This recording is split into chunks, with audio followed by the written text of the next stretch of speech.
Muhammad sallallahu alaihi wasallam, his life based on the earliest sources by Martin Lings. Start of Chapter 2. A Great Loss. Abraham's prayer was answered, and rich gifts were continually brought to Mecca by the pilgrims who came to visit the Holy House in increasing numbers from all parts of Arabia and beyond. The greater pilgrimage was made once a year, but the Kaaba could also be honored through a lesser pilgrimage at any time, and these rites continued to be performed with fervor and devotion according to the rules which Abraham and Ishmael had established. The descendants of Isaac also venerated the Kaaba as a temple that had been raised by Abraham. For them it counted as one of the outlying tabernacles of the Lord. But as the centuries passed, the purity of the worship of the one God came to be contaminated. The descendants of Ishmael became too numerous to live all in the valley of Mecca, and those who went to settle elsewhere took with them stones from the holy precinct and performed rites in honor of them. Later, through the influence of neighboring pagan tribes, idols came to be added to the stones, and finally pilgrims began to bring idols to Mecca. These were set up in the vicinity of the Kaaba, and it was then that the Jews ceased to visit the temple of Abraham. The idolaters claimed that their idols were powers, which acted as mediators between God and man.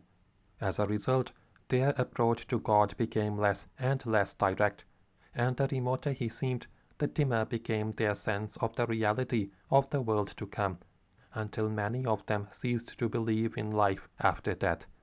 But in their midst, for those who could interpret it, there was a clear sign that they had fallen away from the truth. They no longer had access to the well of Zamzam, and they had even forgotten where it lay. The Jerhumites, who had come from the Yemen, were directly responsible.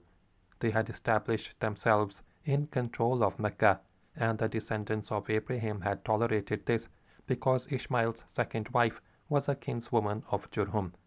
But the time came when the Jurhumites began to commit all sorts of injustices, for which they were finally driven out. And before they left, they buried the well of Zamzam. No doubt they did this by way of revenge, but it was also likely that they hoped to return and enrich themselves from it, for they filled it up with part of the treasure of the sanctuary, offerings of pilgrims which had accumulated in the Kaaba over the years. Then they covered it with sand. Their place as lords of Mecca was taken by Ch2, an Arab tribe descended from Ishmael, which had migrated to the Yemen and then returned northwards. But the Ch2ites now made no attempt to find the waters that had been miraculously given to their ancestor. Since his day, other wells had been dug in Mecca. God's gift was no longer a necessity, and the holy well became a half-forgotten memory. Ch2 thus shared the guilt of Jurhum. They were also to blame in other respects. A chieftain of theirs, on his way back from a journey to Syria, had asked the Moabites to give him one of their idols. They gave him Hubal, which he brought back to the sanctuary, setting it up within the Kaaba itself, and it became the chief idol of Mecca. End of Chapter 2.